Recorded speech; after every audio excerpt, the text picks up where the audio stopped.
Hello and welcome to episode 38 of the What If South is Up podcast, where we explore the twists of fantasy and sci-fi with our what if lens. Delving into and debating fictional worlds, we blend wisdom and whimsy to spark your creativity. Get ready to reimagine and enlighten as we journey from what if to what's possible. My name is Derek Hall, creator of the Crimson Prophecy and Horizon Gamelit series, and I am here with my somewhat confused and verbose writer of a friend, Christina Lefebvre. How are you? I am awesome. As he said, my name is Christina Lefebvre, and I'm in the middle of building my first world, a magical parallel Earth where colonizations never happened in Americas. So I'm verbose, but I cut it back. So You cut it back and then you turned it into a tongue twister. Jeez. you get used to it. I trust you.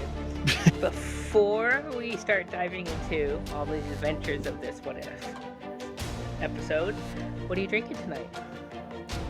I have a New Belgium Voodoo Ranger Juice Force Imperial IPA. They have a great can. The can label is awesome. I'm staring at it right now and it's pretty great. Yeah, it's pretty great. Yep. Juice Force Hazy Imperial IPA, and it's a little bit more bitter than I was expecting, but it's also really good. It's also 9.5%, so we're going to see where the night takes us. So there you go.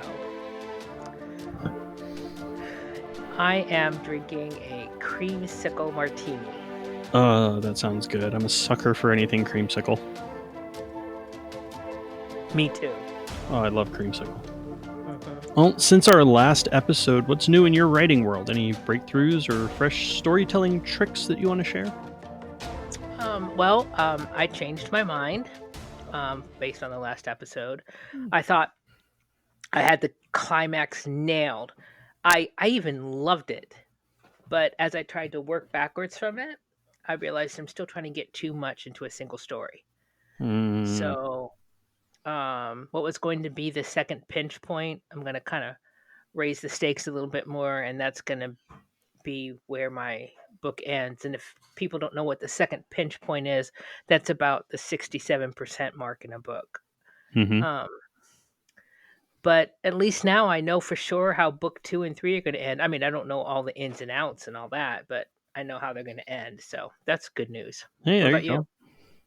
I'm finally making progress again. I'm back into book 3 and, well, making progress. Still a bit confuzzled on how to do what I need to do. There's one secondary arc in particular that I've been trying to figure out that is absolutely melting my brain, but it's nice to be moving forward for the first time in a while. Confuzzled. Confuzzled. Absolutely. And if the word confuzzled confuses you, you understand it perfectly. There's gotta be never mind. Okay. Moving on. Oh, it's Dead Darlings time, when we each share a single sentence from our drafts. No backstory, just the words. These lines may shine or they could face the delete key, but we're happy to share our wordsmithing woes and wins with our fellow writers. So, what you got for our listeners today there, Mr. Derek? And so she ran, watching for any way out of this mess she had made of a perfectly fine morning. That's cute. I like it. Mm-hmm. Yeah, that one's fun. What about you? Darkness is the norm in the universe. Light is the anomaly. Guilty until proven innocent. I like it.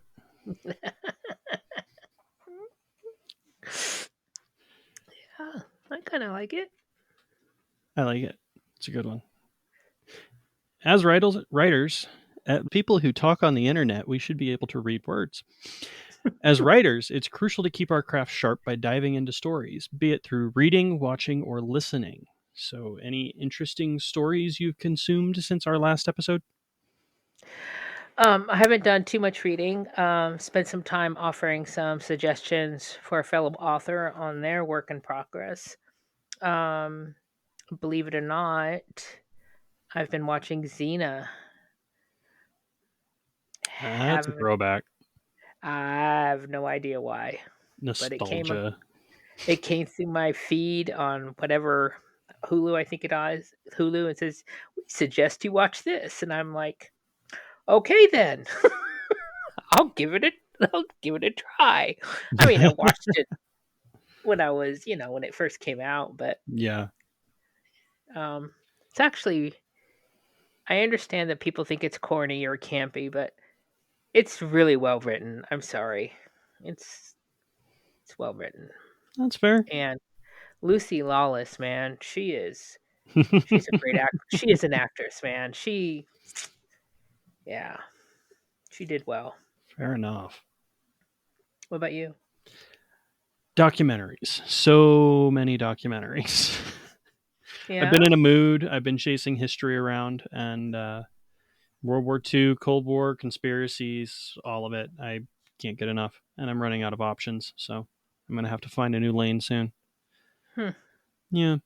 Netflix has a new one that they just released, I don't know, a week or so ago, maybe 2 weeks ago, called The Bomb and the Cold War, Hmm. which is absolutely fascinating. Like, it's probably 7, 8 hours long, and it flew by. Wow. I think I got through it in like a day and a half. It was awesome and really, really good. But Hmm. they take the entire history of Russia from the revolution and on up to present day and frame it all in the light of the Ukraine invasion, like the current Ukraine invasion. And they Yeah. go through the whole Cold War and the Manhattan Project and all of that, and it's just really interesting the how everything ties together.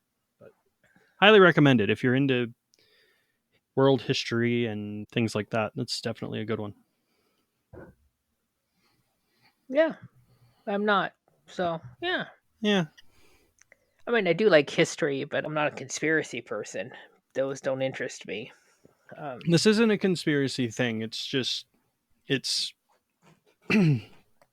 history from a slightly different angle, I could be drawing interested. drawing connections that don't immediately pop out at you when you look at things. But yeah, it's really interesting. Learned a lot of things about Russian politics that I never expected to want to know. Um, my brain is very strange, and I get into a rut and I stay there until I exhaust the rut, and then I find another rut. Sounds like you're a writer. Yeah, funny how that works, huh? Strange brain. Now into the point of the show and our favorite game. Each week, we roll a d20, which helps us randomly choose from a perpetual list of 20 scenarios. And then we talk about how it would affect a popular fiction, fantasy, speculative fiction, sci fi world, whatever. Before we get to the question, what world are we playing in today? Star Wars. Dun, dun, dun. Yes, we are. It's my favorite. Ah, yes, I know it's your favorite. And I love it's, Star Wars. I love Star Wars too. Star Wars is awesome. Hmm. So, since we are on the subject of Star Wars and we both admittedly love it, what is it that you find particularly interesting about the universe that Lucas has built? Okay, so I'm going to give you two perspectives. My first perspective is from uh I did the math. I rewatched the original trilogy, um, The New Hope and Mm-hmm. Empire Strikes Back and um, oh my gosh, Do you actually love it? Because anyone who loves it would know this. stop it! My brain just stopped, and you know how our brains do that. Um, but Re-entrance of Space Wizard. Return of the Jedi. There you Um, go. but the original Star Wars, I Yeah. and I said this before on the podcast. I waited in line outside for that episode. I don't know. I was 11 years old, 12 years old, something like that. Um, But who's and counting? 47 years ago, this movie changed my life. I swear, I became a nerd the moment I sat in that theater and watched this movie. It did. It changed everything. Hmm. Everything how I got entertained for the rest of my life was because of Star Wars that night, that day in the movies. Um, so that's one perspective. Um, it's always just fascinating. It's a very extensive universe. A lot of people have built on it with the books and everything else, and the Yep. storytelling and the lore. Rewatching it for this episode as a writer, well, a burgeoning writer, a wannabe writer, I gotta tell you, it storytelling was awesome, Oh yeah, absolutely. and just it's just a great world. It's just a great universe to live in. I mean, yeah, I don't know what else to say except that how extensive it is, how much it makes you think outside the box, how we have you can see worlds differently. But what about you? What do you find so fascinating, or why do you love Star Wars? Lightsabers. It's such a boy. I really do love lightsabers. Like as a kid, that's what caught my attention. It's a sword, but it's a laser and it cuts through anything. Yes, please, I'll take two. Shut up and take my money. That's cute. No, seriously. Beyond that though, I think I've always loved Han Solo, and I think I fell in love with the idea of freedom and being able to go wherever you want and do whatever you want Hmm. and not being limited to a specific place. Um, which I guess I've kind of lived that out to a point. I've bounced all over the country in my life, but um, I don't know. I kind of like that sense of self reliance and you control your own world and your own life, which I really Hmm. appreciated. Even if it is like one character out of billions in the universe that gets to do that. Well, he did that until he found a purpose. Yeah, and then he still did it. He just had a formal title at that point. Um, but now you're getting into expanded universe, and yeah, um, yeah. No, Yeah. I love it. I love the world. I love the world building. I love the expansion of it. I even like the politics. Like it's really strange to say that, and I absolutely hate politics, but I appreciate how well all of the different worlds and systems are fleshed out. They all have their Mm-hmm. own government, they have their own system, their own rules, their own traditions. Like it's the amount of world building that has gone into the Star Wars universe in the last, 50 years or however long is mind-boggling. If you had to write it all down and put it in a notebook, it would be an extremely large notebook. 47 years. And yeah, it is amazing to think that one person ran into a producer's office with some sketches and said, "Hey, you know, I want to do this hero story in space kind of thing." Hmm. And It's based on samurai versus Nazis. What? um and how it's grown and how it's Hmm. become its own thing. And you're right, the amount of lore that's behind it and stories and characters and oh, and they're all so well developed. And I know this might be a unpopular opinion, but even Ray is very well developed. All of them. Yeah, yeah, she is.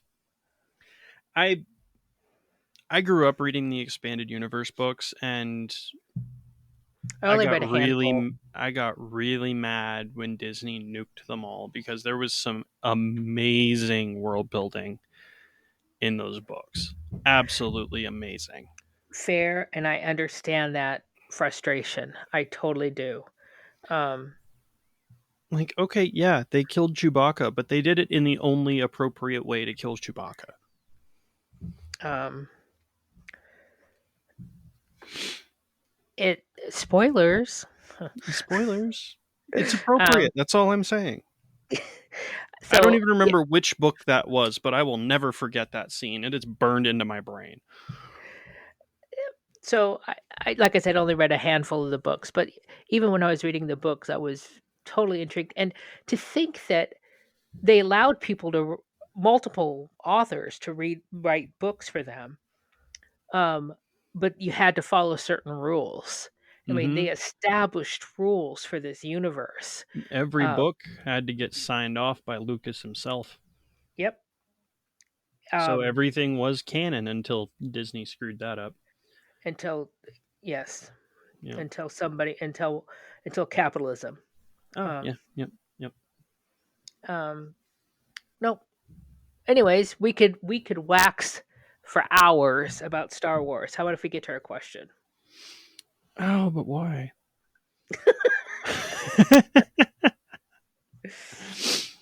All right. So, our question for this week is, what if one or more of our characters from our projects landed in the Star Wars universe? Hmm. Interesting. One or more characters landed in the Star Wars universe. Can we pick which village or which part of the universe? I was about to ask, where's the spawn point? Or should I pick one for your character and you pick one for mine? Ooh. Okay, we can do that. We can do You're going that. to pick something I don't know. That's not going to be fair. It was your idea. I know. Give me a choice of three. How's that? I will be sort of nice. Okay. You ready? Where's Anisha going? Option number one, Coruscant. Hmm. Option number two, Tatooine. Option number three, Endor.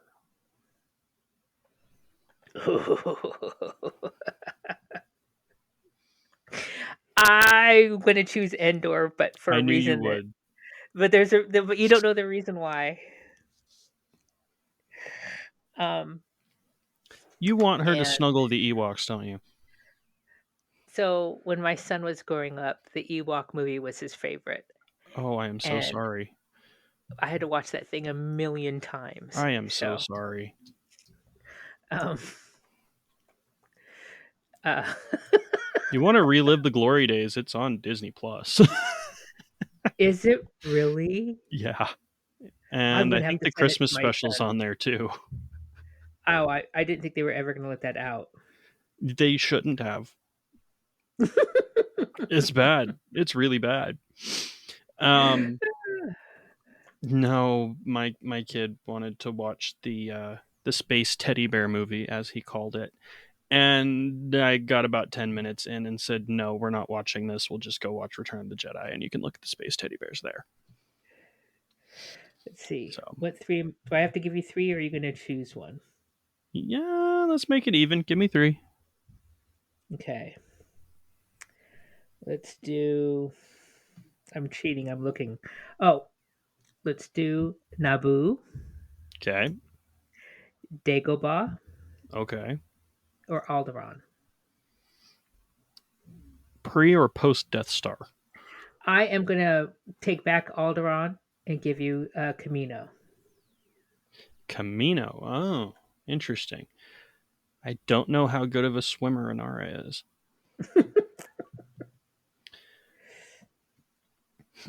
That's interesting. I'm going to go with Naboo. Okay. So, what would happen if Anara landed on Endor, and what would happen if no, if Anisha landed on I was about to say, you in switching it up on me. so Anisha goes to um, Endor, okay, Teddy bears, got and it. teddy bear heaven, and uh, and Anara, is that who you're gonna send? Yeah, I think so. And Nara goes to Naboo. Okay. All right, you go first. Well, I mean, sending Inara to Naboo is a little bit of a cop out because it's not that different from the real world. Um, From her real world. right, from her world. Where on Naboo she ends up is kind of the big difference. Is she going to end up in the middle of all the Gungans at the bottom of a lake somewhere, or like in one of the cities where you have, palaces and spaceships and Well, fancy technology and laser which guns? would make for the more interesting story. The more interesting story. See, it would be interesting either way. Because on one end, you get to annoy the fuck out of your readers with Gungans. And on the other way, you have a girl from a medieval society suddenly surrounded by hovercraft and spaceships. So either one works.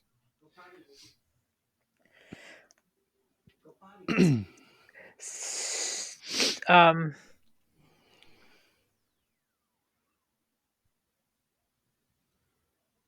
Do I need to flip a coin? no, you don't need to flip a coin. Um, That's good. okay. My coin just went under the desk. I think she should go to the underwater world because it's not something she would have experienced. Listen, no less than you. Oh, fucking Gungans. If Lucas did anything wrong with Star Wars, it was the damn Gungans.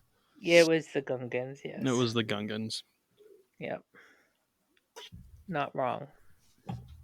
It's probably not his choice. I bet He probably let it go. He probably let it go. He didn't think it through. Anyways, so she's under the water. She's swimming through the water with a miraculous snorkel they took out of their belt from nowhere. Right. Poof. Hey, look, I suddenly have a rebreather. That's awesome. Didn't know I'd need it, but I'm glad I brought it. It fits right in my belt with the other 1,000 things I have in here. Right? It's like the old cartoons where everything exists behind your back. All right. Which is really funny when I was watching Star Wars for this. Luke Skywalker is wearing a belt from the Stormtrooper, right? Yeah. And did no one ever notice that he suddenly just pulls out a rope with a hook at the end that he knew it would be long enough so that he could carry Princess Leia swing across to the bridge? Absolutely. It just happened to be there. Just happened to know how to use it. Anyways. I mean, I have a feeling that when he put the belt on, he would have checked it to see what was there. I would have. He's had dealings with stormtroopers before. He probably knows what equipment they carry around. He did not have dealings with stormtroopers. I would assume he has. He lived in the Empire. In the middle of the desert. There were stormtroopers in Mos Eisley. Yeah, no, he didn't deal with That's them. the next big town over. We were just talking about driving an hour to go shopping. 2 hours. Close enough. So, jumps in his T-16, targets some womp rats over Beggar's Canyon, and then goes into town for a drink. There's stormtroopers there.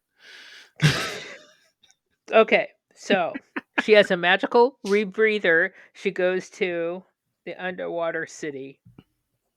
Yeah. Bubble Town. I know the city actually has a name. I cannot think of it to save my life because I've blacked out most of that part of the movie. Yeah, I think it would be an absolutely fascinating experience for her. She's always been fairly open to new experiences and accepting of people and cultures and that sort of thing. Mm-hmm. So I honestly feel like she'd be running around like a kid in a candy store trying to learn as much as she could and fascinated by their quote unquote magic, their technology. And the technology would seem like magic to her. Exactly. Any technology sufficiently advanced will appear as magic to the uneducated mind, or whatever that quote is. Pretty sure that was Stephen Hawking. Bless you, Brian. Sorry you heard that. It's okay. Just make sure he didn't launch himself through a wall. Jeez. So the city's actually called Otagunga. Otagunga, yeah, that's right. Now I feel like I'm in West Africa somewhere.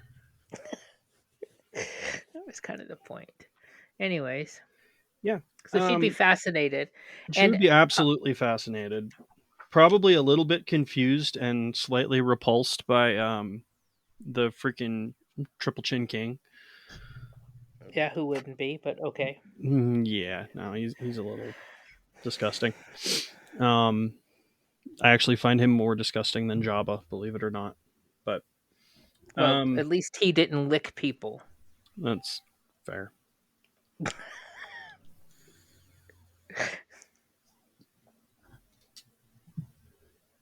He also didn't throw a very good party either. So, I mean, Jabba's got something going for him. Until Fancy you stood on the trapdoor. Pretty girls, drinks, music. Anyways. Yeah, I think it would be a learning experience. She would be a sponge, soaking up everything she possibly could. So and being really confused as to how she got there and where that thing in her nose came from. So, would the people there learn anything from Inara? Would they change because Inara is there?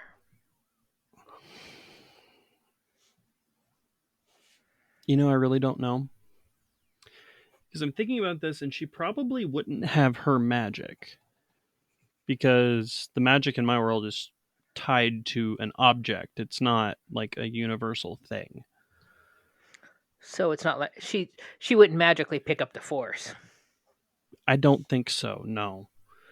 I mean, given time, she could probably figure it out because of the similarities, but spoilers. I don't know what she would really have to offer them other than, you know, as long as they're not trying to kill you, try to be their friend first. So, but they kind of figured that out already. Who did? The Gungans.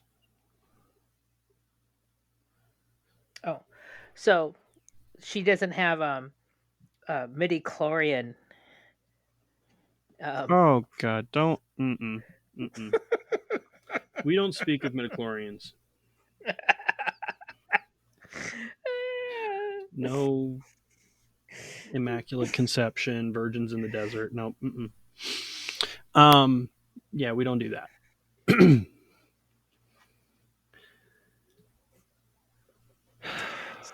So, Aniksha going to Endor.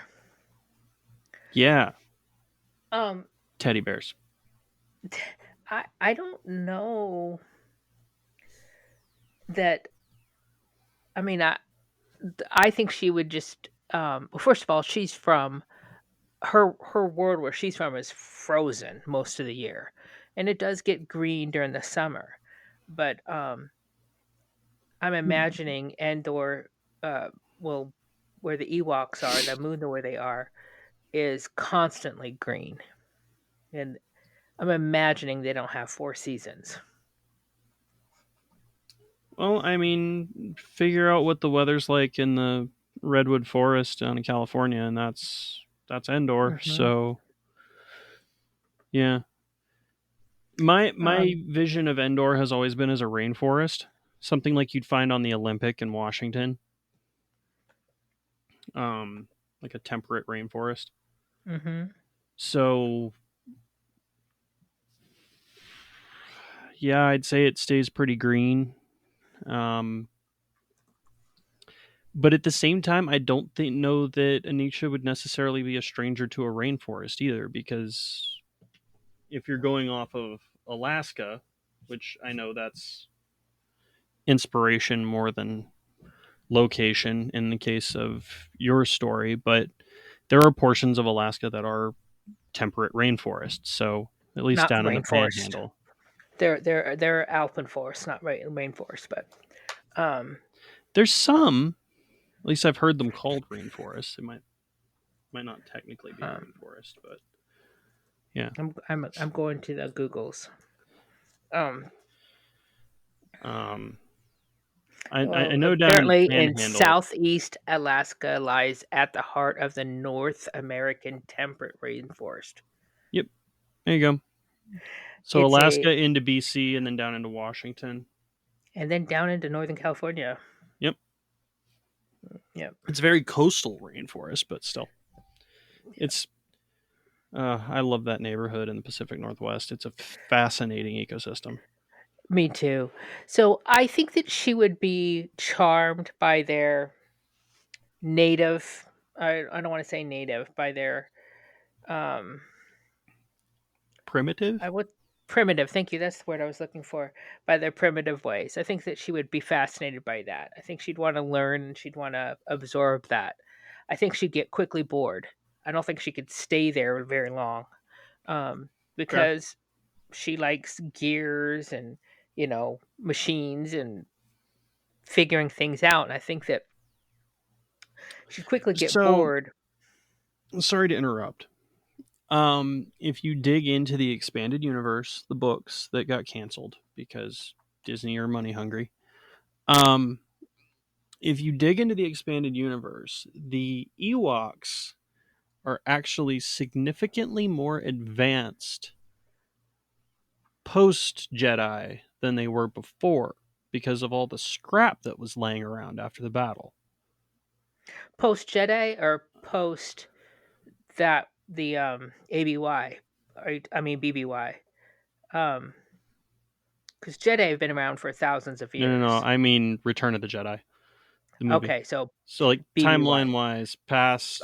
ABY after the Battle of Yavin. So Yes. ABY.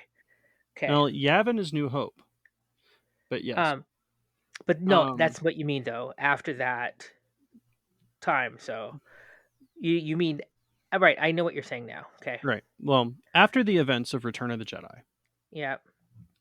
um, apparently their society advanced very quickly because they learned some things and they had all the scrap laying around from like the walkers and speeder bikes and all of that stuff. So, I mean, I could see them being a little bit more mechanized than they're viewed in the movie. That's an interesting concept to me. Mm-hmm. You make use of what you have. You learn about, hey, these machines exist. We've got a bunch of them. Maybe we can fix them, or maybe we can take them apart and build something new. And so I think that if Anixa showed up post Battle of the Jedi, I could see her being the one to set all that off. yes, exactly. Going around Exactly. giving people ideas, messing with the timeline. Teaching them how to make things churn. Yes. Before you know it, Loki's going to show up and try to prune some branches. So that's an interesting concept. That would Depending actually on be really fun. I could totally see that happening. that'd be a great story. That'd be great fanfic. To put my character in their world. Um, what's really interesting is that I do have in my book a species of animal or species that are based off of Bigfoot, Oh and yeah, I these can are see that. and she's one of her friends is a Bigfoot, and so to have these teeny tiny Bigfoots around, I think she'd be absolutely charmed. You're Um, like my friend, but way cuter. and not magical. You Right? can't open a portal to get me home. What? Um, and but what's interesting is that Aniksha is really good at languages, only because of all of her ancestors. So for her to show up someplace where she can't speak the language, I think it would be a real challenge for her for the first time having to learn a language from scratch. Yeah, I could see that. So imagine that But no if matter it's what her bloodline and ancestry, wouldn't that go where she goes because it's a bloodline? uh, but she only has the ability because they spoke that language. Or Oh, her gotcha. ancestors knew that language. Gotcha. I misunderstood. Yeah. So she doesn't have the ability to pick up any language and just go with it. She only knows the languages because her ancestors knew them. Fair. Gotcha. So for her to go to someplace where she doesn't know a language for the first time, I think would be a shock to her. Absolutely fair. I could see that being an issue with Inara too. I didn't even think about a language barrier. Yeah. Because who's to say that common in Star Wars land is the same as common in Ketra? And Ewoks didn't speak common. They did not. But And C3PO almost didn't understand them because they were so quote unquote primitive. right. So that would be interesting. I think she'd get tired and want to go home soon. I don't know if she'd like being stuck there forever. I could see her trying to build a machine to get her the hell out of there. Yeah. Absolutely. Finding the resources and building a machine to absolutely Make to be able to friends go with a back little home. Ewok who describes what all the broken machines do, and then she can figure out how to take them apart and put them back together to make something At the new. very least, she'd figure out how to create a radio of some kind to get off of Endor so she could go find the machinery that she needs to build the machine. Yeah, absolutely. Well, that's interesting. And I think that she would absolutely change the people there. I don't think that she could not, because she's too curious and she'd want to build and she'd want to tinker and she'd want to fix and she'd want to make better. See, and I also have characters who would meet an Ewok and immediately turn it into a backpack. So, as disturbing as that is, them's the facts. Them's the facts. I think she'd respect their um, culture, Yeah, enough to try to fit in, but I think that she would also affect it, not intentionally, but just because of her curiosity and her desire to build. observation affects outcome. I think it's a science thing, not a science fiction thing. Yeah. The act it of is. observation affects the outcome. Yep. They've been able to do that at the nano level. Yep. Just because you're Nano. looking at it, Yep. it doesn't work the same way as if you're not looking at it. Which Yep. then gets into a weird Schrodinger's cat thing where the cat is wanted dead or alive. And, Then we get to Bing Bang, and then from Oh, Big Bang, the whole universe was in a hot, dense state.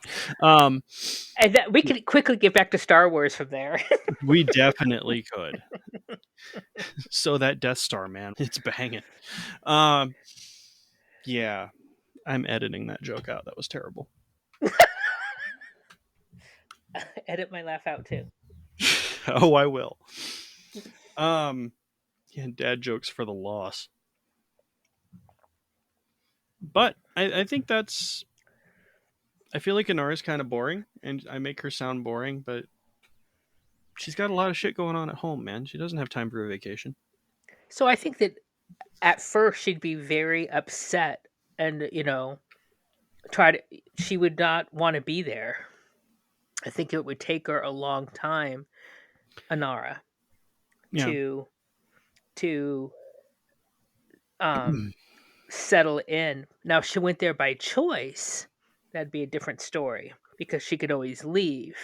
Right. I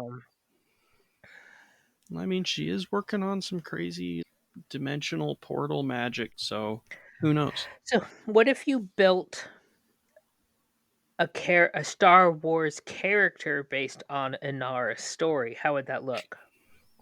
Based on Inara's story? So, Inara's story Mm-hmm. set in the Star Wars universe. You'd end up with Bearless.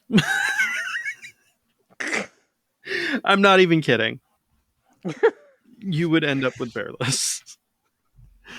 I don't think I've ever told anyone this, but a lot of Bearless's character was based around Han Solo.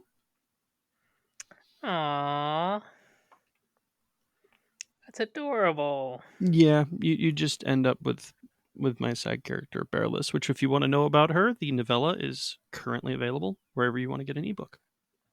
And it's worth it. So Han Solo is by far your favorite character. He's up there. If I had to pick an absolute favorite and I could include the expanded universe, I would have to pick Corran Horn. I love Corran Horn. He's amazing. So is his girlfriend, for that matter. And his eventual father-in-law. So, that whole family, they're dope people. When I was growing up, there were so many kids that were such big Lando fans. Lando's pretty cool too. Why? Why do you think? Why does everyone think Lando's so cool? Have you seen the Solo movie? Yeah, but I didn't watch it this time, so I don't know what you're talking about. Okay. But Lando. Wait. But the people when I was growing up, we didn't have a Solo movie. They were only basing off of the trilogy. Yeah. Okay.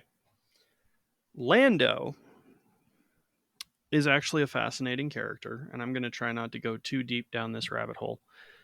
Largely because he embodies the classic, like, pirate treasure hunter persona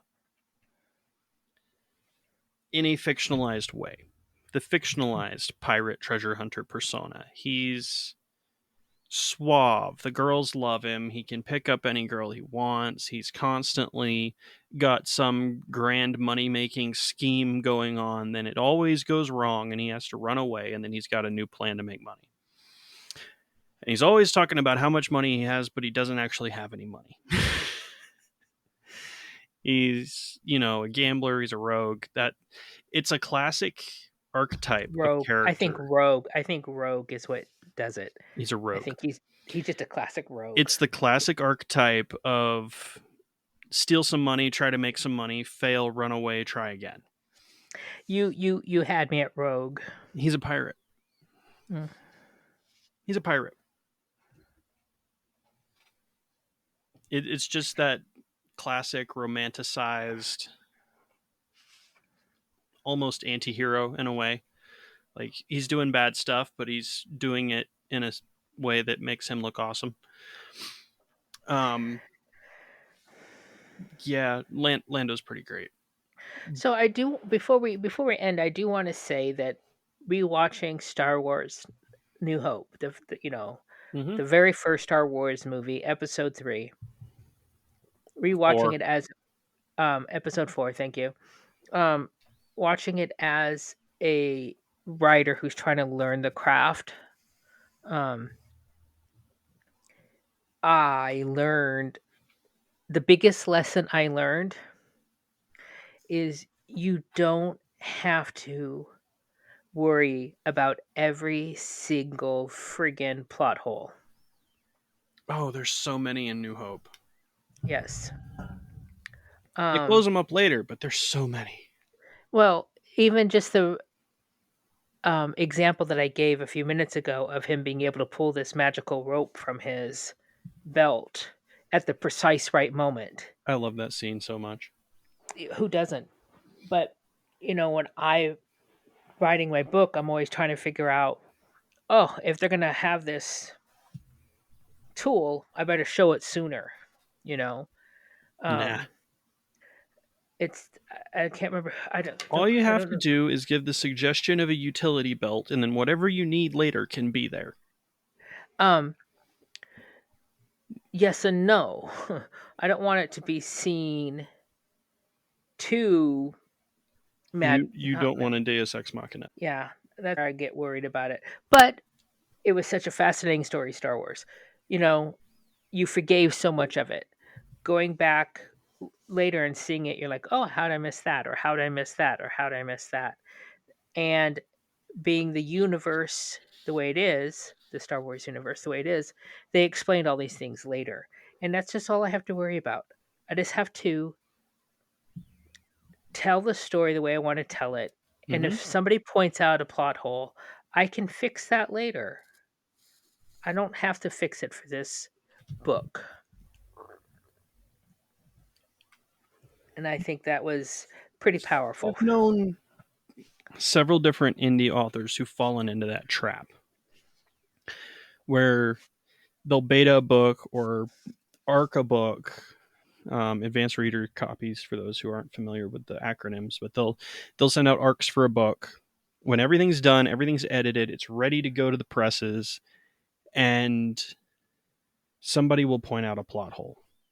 And all of a sudden it's nope, slam on the brakes, I have to fix this. And they'll end up rewriting the whole book over one tiny little plot hole that could have been ignored and fixed in the next one. Mm-hmm. It's really easy to fall into that trap. So I think I fell into this trap with getting critique partners before I finished my story. Valid. Because they would make great suggestions or point out very good things that I never thought of, and I would stop writing and restart over and over again. 50,000 words, 70,000 words of starting over again. So, you're right. It's a trap. It's an easy trap. It's a really easy trap to fall into because and then those same authors will finally get it published, and then 6 months later they're on 4th editions because they keep changing things. And it's like, no, once it hits the press, leave it the hell alone. You can update it, in 5 years if you need to because the story went a weird way and that one scene doesn't quite fit anymore. Fine. But at the same time, it's written, it's out there. Leave it alone.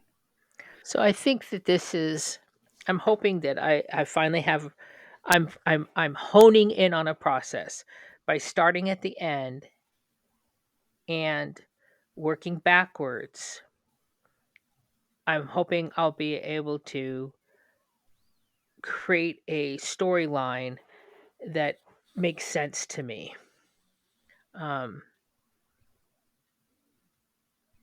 And I don't have to feel like I need to go back and start from the beginning again because my beginning's the end. So yeah, fair enough. As long as I can find a way to get there. Like I firmly believe in alpha readers. Alpha readers are great, in that they help you to pull the threads together as you're writing. Well, those aren't alpha readers. Beta critique partners are as you're writing. Right, and alphas. Because in most cases, alphas are going to be reading things in sections as you write it, like first draft. I disagree. Totally disagree. Well, that's how I use alphas, and that's how a lot of my author friends use alphas. Yeah, I've got author friends that do it a different. But again, everyone's got to find their process. So for me, critique partners are there to help you along the way. Alpha readers are there once you have the whole thing correct, have the whole story written out. You're not going to change the storyline. It's not going to change. Right. You give it to the alpha reader so they can find things that you need to modify because they just don't make sense. See, for me, that's a beta. And betas and alpha readers are going to be the ones that are looking for spelling errors, not looking, but they see a lot more of them. Beta readers are after you fixed the problems from the alpha readers. And betas are almost, what's the word for it? They're expecting an almost finished product, and they're just going to tell you a different level of things that need to change than what the alpha reader. But a beta reader is somebody that doesn't. A beta reader is a reader. A beta reader should not be somebody that understands story. Should not be somebody that is a writer themselves. Agreed. A beta reader is a reader. An alpha reader is somebody that can tolerate dirty underwear on the floor in your somebody book. That can look at the The nasty welds that haven't been polished over yet. Yes. Yeah. No, I'll agree with that. Yeah. So my process is that I have a handful of people who read things as I write them. Those are my alphas. Mm-hmm. They're going to understand story structure. They're going to be able to look at a chapter and go, I kind of see where you're going with this. I could be wrong, but I think this is where you're going, and you might want to tweak this if that is where you're going. That sort of thing. They're not going to care about the spelling errors. They're not going to care about the little editing things so much as looking at the structure. And critique partners are the same way. Early on, you send something to a critique partner, they're going to be looking at the structure. They're going to be trying to help you to figure things out. They're going to be trying to help you figure out like how to make A to connect to D, that sort of thing. And then your betas are going to get a completed story, but not edited or polished yet. I will usually proof a story before I send it to betas, but I will not edit it. So, I like where this conversation is ending up. So, I think critique partners are helping at such a base level. So, a critique partner may not know where the story is going to end, right? But they're helping us with our story progress. They're helping us with our paragraph by paragraph of, understanding, making sure they fit into the next. Okay, here. Critique partners help us fit the next paragraph into the next. Alpha readers help us fit one chapter into the other. And a beta reader helps us fit the whole book together. Yeah. So critique partners, in my opinion, are there to help with structure. At least in the case of a new project. There are exceptions. Like our current group right now is working on something that I'm already done with. But I see them helping smooth out the bumps and fix any weak points in the structure. If you look at it from like an engineering perspective, they're going to look at the blueprints and go, okay, there's not enough support for this character here. Something's going to give, something's going to collapse. You need to shore this up a little bit. That's where critique partners and critique groups fall into that. And alphas to a point fall into the same category, but on a slightly different level. In that they're not going to be digging so much into the technical side of it as looking at the story and going, I didn't understand this. This needs help. That doesn't make sense. You mentioned this here, but not there. That their hair color changed from chapter 7 to chapter 13, that sort of thing. And that's going to be your betas. After I get done with betas, I give it a full edit of another proof. And then at that point, I'm pretty much done. It goes straight to ARCs and then goes to press. But without all those extra steps and all those extra sets of eyeballs, I would definitely be putting out keyboard puke and not coherent novels. So thank you to all the critique partners, alphas, and betas out there. You're a massive help to every writer. Absolutely. Absolutely. Well, that was fun. It was. As we close this chapter of our journey, it's time to unveil the world we'll be exploring in our upcoming episode. But we're not going to do that because we didn't think that far ahead. For the next episode, we'll be tinkering with a mystery universe. If you're a world builder, whether you're crafting your first universe or a seasoned creator, and this includes the D&D, tabletop role-playing game masters, writers, authors, or any imaginative soul-spinning new realms, we are looking for you. We'd be thrilled to have you join our podcast and answer these questions with us. You're welcome to drop us a line through whatifsouthisup.com or send a signal flare via our Facebook page, What If South Is Up Podcast. Your next world could be the star of our show. Remember, our magical spreadsheet is always open for new what-if scenarios. have a unique twist you want to explore, we're all ears. Send us your what if ideas and we'll showcase them to the real world. Visit our Facebook page as Derek suggested, or send us an email at whysouthisUp@gmail.com. So, Mr. Derek, how can folks find you on the interwebs? My website is DerekHallAuthor.com, but you can also find me as D Hall Author on the Clock app and just about anywhere else.